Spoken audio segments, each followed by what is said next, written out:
All right, so my name is Brabson, and I'm a father. I've got a son who's just over 2 years old. It is Father's Day 2007, and I haven't seen my son for about 7 months now.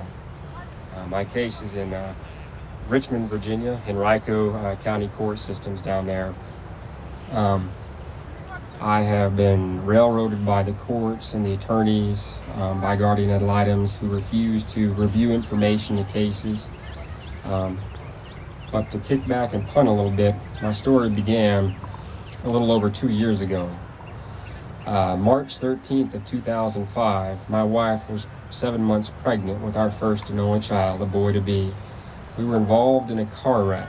That wreck broke my neck and my back, left me paralyzed. I was in the hospital. They didn't know if I would live or die. They had told my wife that I would probably have a permanent disability. They were unsure whether or not I would learn to walk again, what capabilities I would have, if I would be able to care for my son, to hold him, to take care for him, to cherish him or her. While I was in the hospital, rehabilitating, trying to regain any and all strength that I had, my mother-in-law came up to help. My wife's parents are people of means. They're from Huntsville, Alabama, and they're a family with probably about $50 million behind their name. Not so much that me marrying the family really made much of that. I was always a man who made my own means.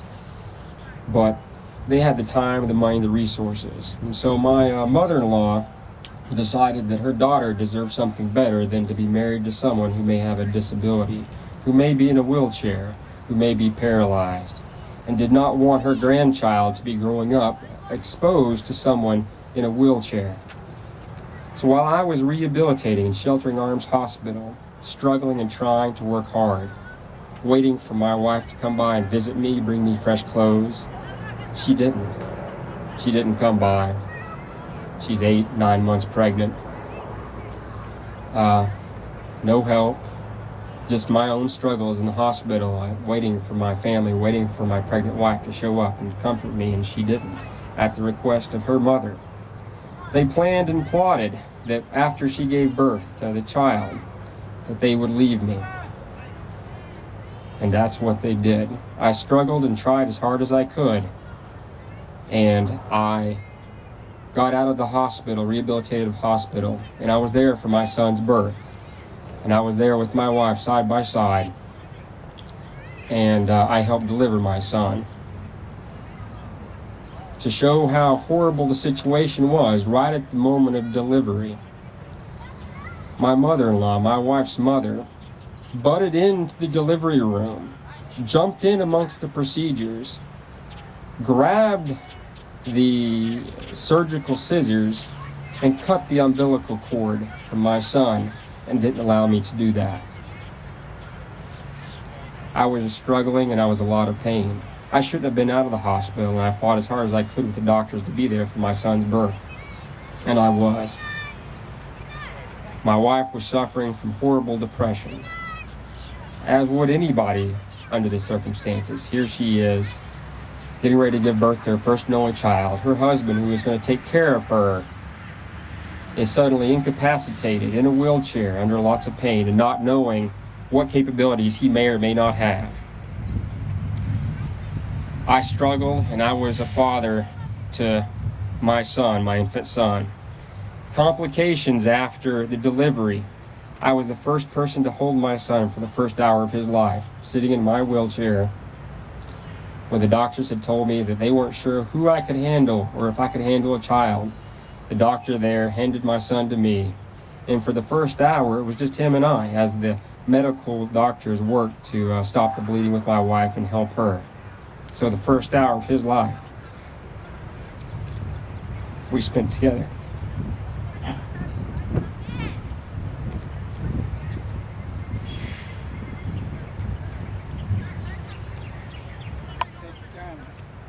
God bless you. And I didn't have much time with him, but I figured I'd make the most of it. That was our first father-son time together.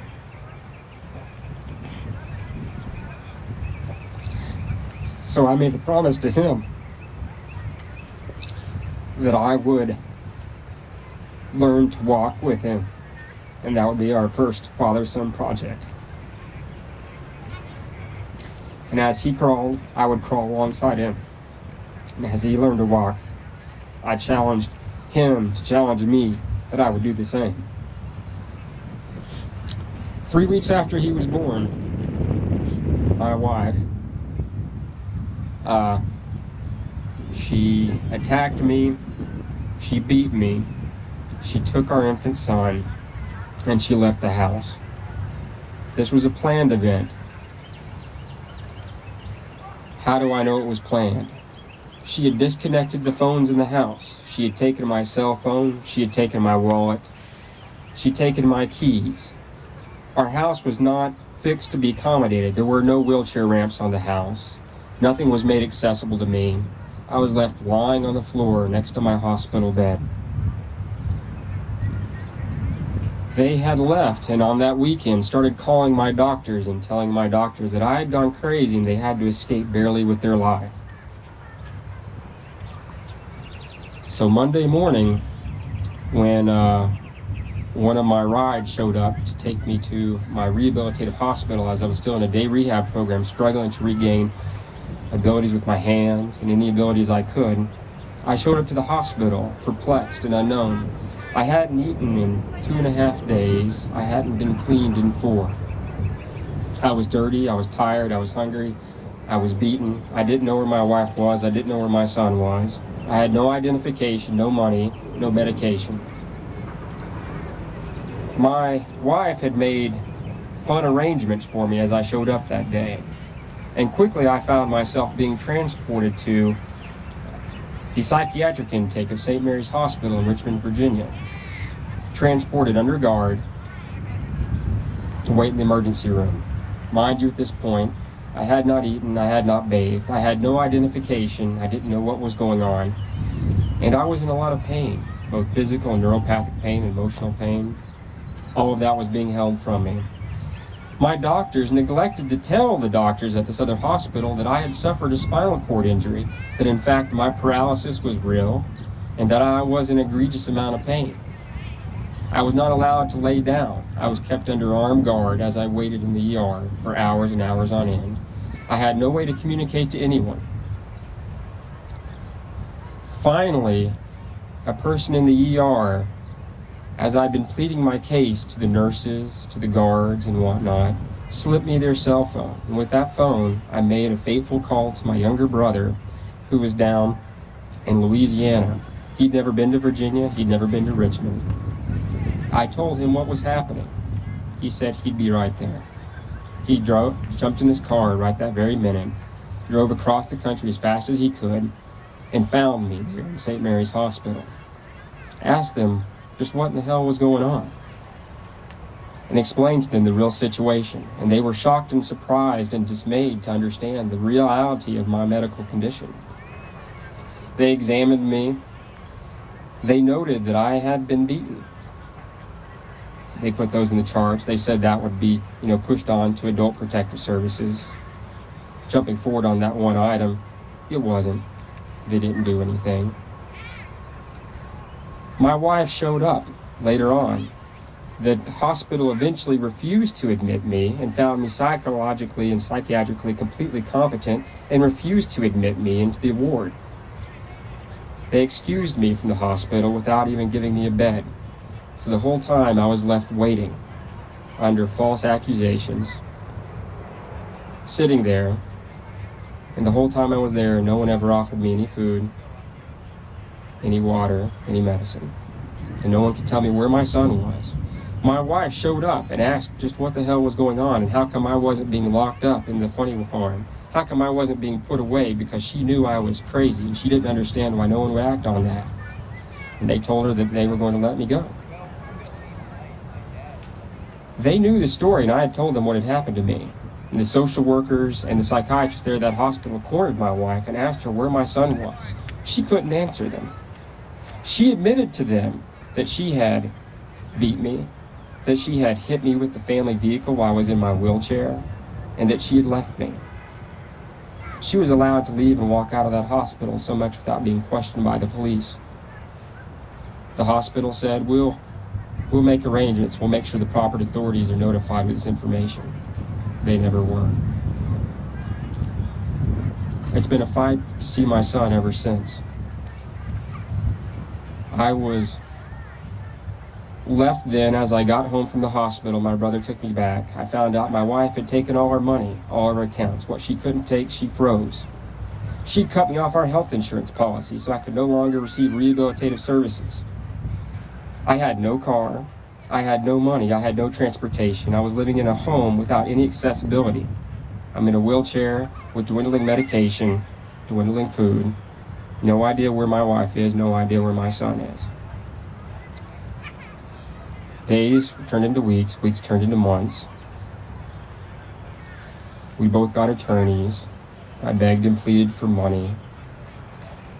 I had social workers in Henrico County and Resources for Independent Living show up to my home and tell me, we're having a hard time understanding your situation. I said, why is that? They said, well, you see, Mr. Brabson, in Henrico County, wives don't leave husbands, only husbands leave wives. They still couldn't tell me where my son was, or his condition, or how healthy he was. It's touch and go. We had a guardian ad litem who was appointed to the case. This was a person who refused to meet with me. She specifically said she didn't believe in father's rights, and didn't like that men, or did not feel that men should be involved in children's lives while they're young. She never reviewed my medical files saying that I had the opportunity to rehabilitate. She refused to look at them. She refused to look at the files that showed that regardless of whether I was in a wheelchair or not, I was completely competent. I was forced to undergo psychiatric evaluation after psychiatric evaluation by the counties, by independent sources, pressed by the judges. Each time, I was proven to be fine, and sane, and competent. To go on further from this, I was not allowed to work because when I was able to see my son, they set it up where it would be Monday, Wednesday, and Friday from 9 to 5 p.m. I'm a professional. I was a professional. I have 2 undergraduate degrees, one in finance, one in theater. I have a master's of business administration from Rice University. Consulting, I can do a lot of work. It's hard to do those things when you don't have food, you don't have money, you don't have transportation. And I just wanted to care for my son. My wife told specifically she didn't want my son. It was her mother that wanted the child because she had no grandchild. They hired a nanny and were paying this person $4,000 a month to care for my son in a 1-bedroom apartment where my wife and her mother were living, and she wasn't working. In the meantime, I was given no money, given no resources, no recourse. I received Meals on Wheels for that first year because I had no way to get food. I was outside of the bus line, outside the transportation. I was outside of Caravan. I had to arrange for people from a local church and local Christian groups to transport me to local YMCAs where I made use of their facilities to rehabilitate, regain my strength, to get stronger when I could, when I didn't have my son. The YMCAs there allowed me free access, knowing my situation. In kind, I did what I could. I took care of the children there at that YMCA. I worked in the nursery. Everyone began to know me and found it to be a pretty interesting situation. Here I was, a young male, in a wheelchair, working in the nursery at the local YMCAs, taking care of the community's children.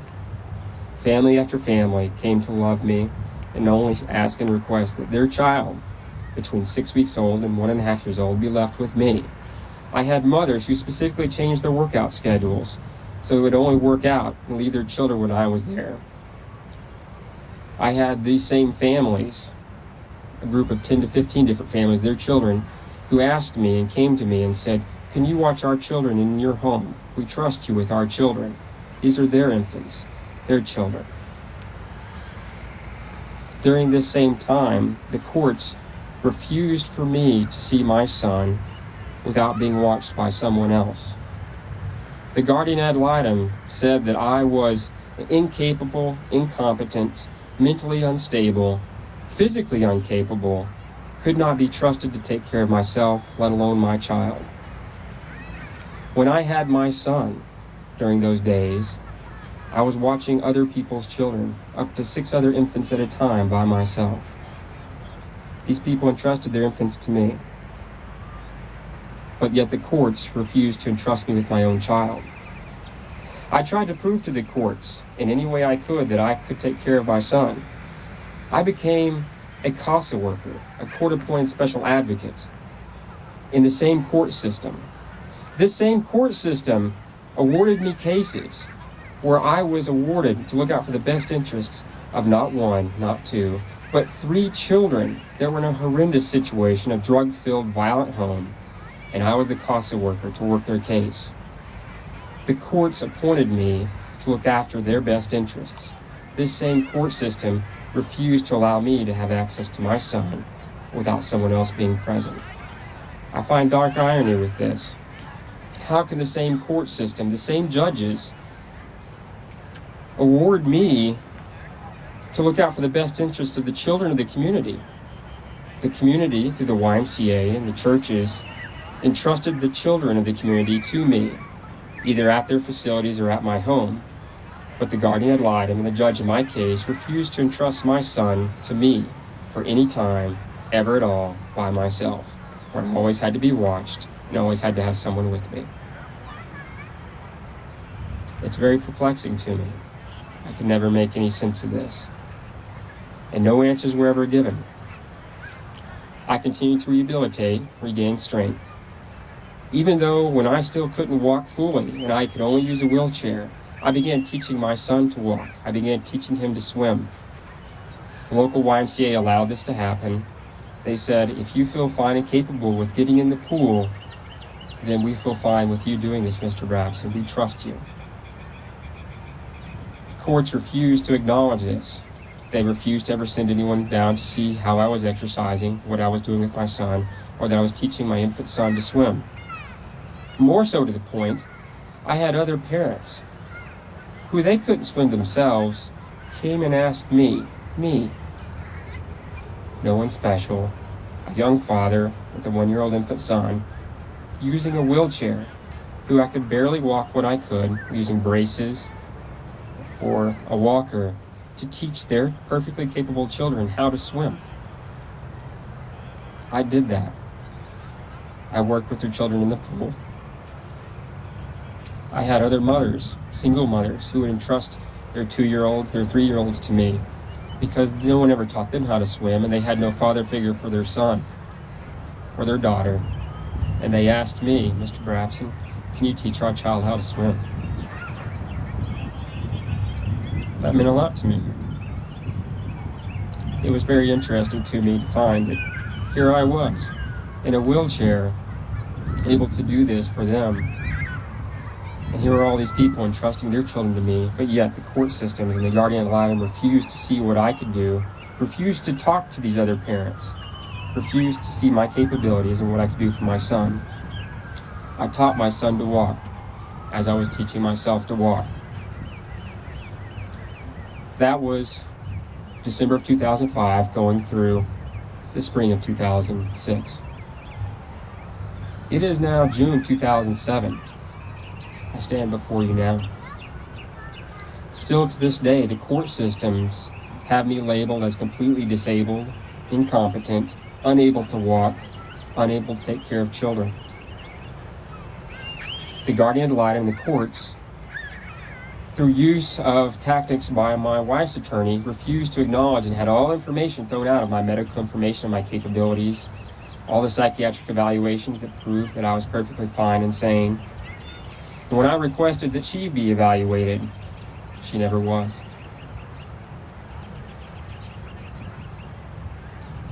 She was awarded custody of our son in October of 2006. She left, and I told the court systems if they did this, that she would keep him from me and I would not see him. I spent every hour, every minute I had with my son when he was given to me. I taught him to walk. I taught him to swim. I was teaching him to read and to talk. I was teaching him sign language. All of these things were taken from him. My wife never held him, did not want him. These are people from money. They just wanted to keep him from me because they thought it was funny. They hired a nanny to raise my son, someone who I had no control over, no knowledge of, no interest in. I would have spent every hour, every minute of the week, had the courts given my son to me, to raise him, to be with him. And instead, they gave him to women who did not want him and who had made it very clear that they were going to pay someone else to raise him. I haven't seen my son since the first week of November. I was granted and supposed to have him 1 week for every month going forward, but yet I haven't seen him. No answers from my ex-wife, no answers from the courts, no repercussions for her, no justice for me.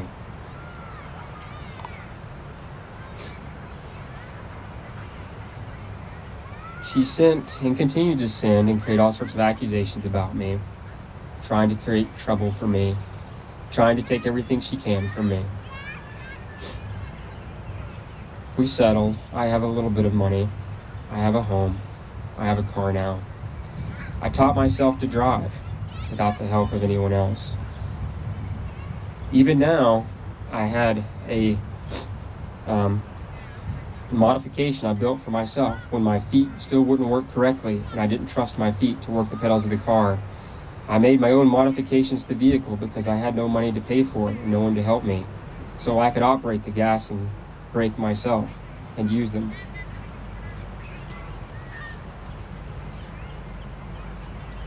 I would like to say that I was still a CASA worker today, but I'm not.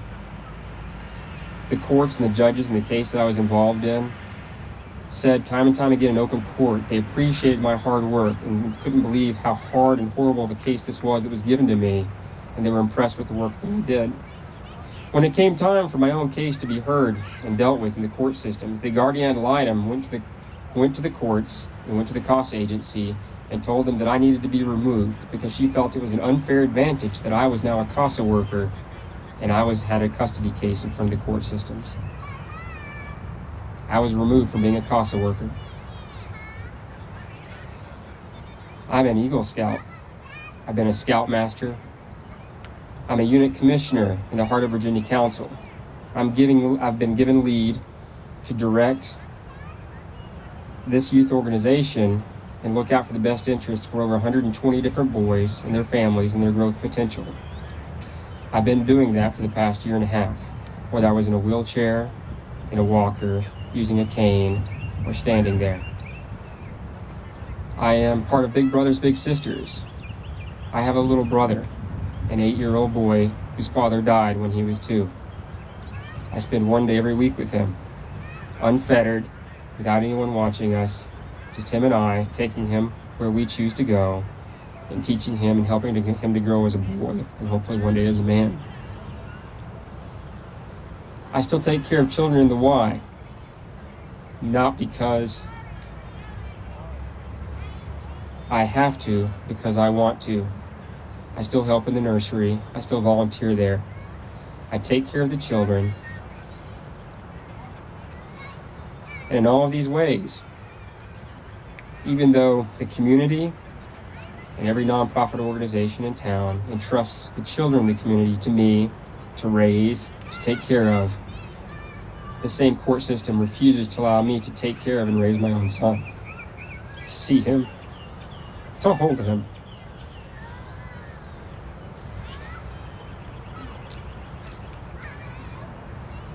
When I ask why, I'm given no answers.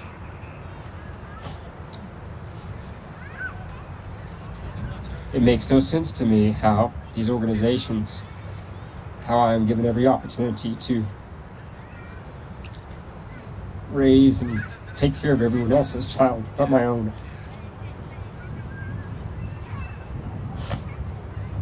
I struggle.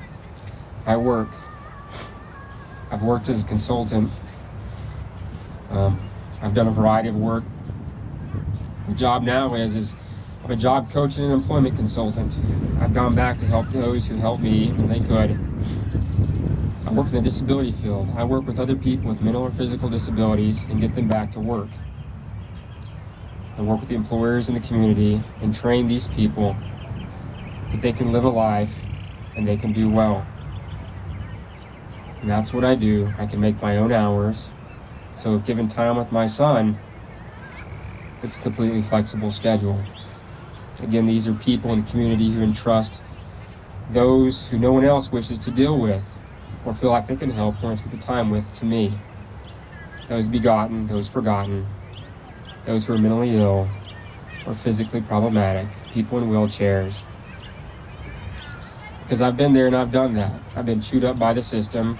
I've been left without food, money, or transportation. Said, ready, set, go. Find your son, find food, get by, make do. I was able to struggle and do that. I taught myself to walk again when I was given no access to medical care. I take care of everyone else's child and my own when given the chance.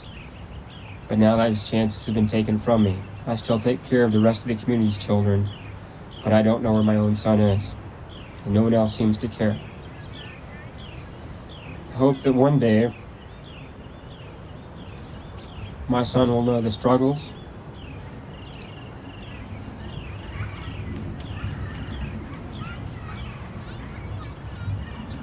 that I've been through for him, what I have done, and that given the opportunity, I would have spent every minute I had with him. As it is, I made do with what I could, recognize the abilities that I had to nurture, and instead of sitting at home and being upset about my own issues, I made use of that capability of nurturing and nurtured the rest of the community's children. I still do. My name's Aaron Brabson. I still get by. I have good days and I have bad days, physically speaking. I still deal with pain on an ongoing basis. I had to give up my pain medications, my spasticity medications, because the courts told me I had to. They said, Mr. Brabson, if you want to spend time around your son, then we need to make sure that you're of sound mind. And if you're taking medications to help you with your pain or your spasticity, we have a problem with that. So I live and endure in neuropathic pain and musculoskeletal pain in the hopes that I can spend time with my son. I did that for him. I still hurt today. Some days it's hard for me to walk. My right side is weaker than my left. And even though I stand before you now today in front of the Capitol, tomorrow, if I have horrible spasticity on my right side, I may not be able to weight bear on it. In worst case scenario, I may be sitting in a wheelchair. It's my wheelchair. I don't consider it a disability or a handicap. I consider it a support. If I chose to lay at home, on my bed or on my floor, and be upset with the world, say, why is me and woe is me, and not move and lay there and just say, why me, God? Why me? I would let it win, but instead I don't. Whether I use a cane or I use a wheelchair, I drive someplace or I walk along by myself or other people. If I have to use something to support me, it's just that, it's a support. It's a means to an end to get where I want. If I need to go to the grocery store just because my right leg or some part of me doesn't want to work very well, I'm not going to let that stop me. If I'm in pain, I don't let that stop me. I make do, I push on, I go forward. I don't let it win. I continue forward. My name's Aaron Brabson. Thank you. I hope this helps someone someday. Thank you, Aaron.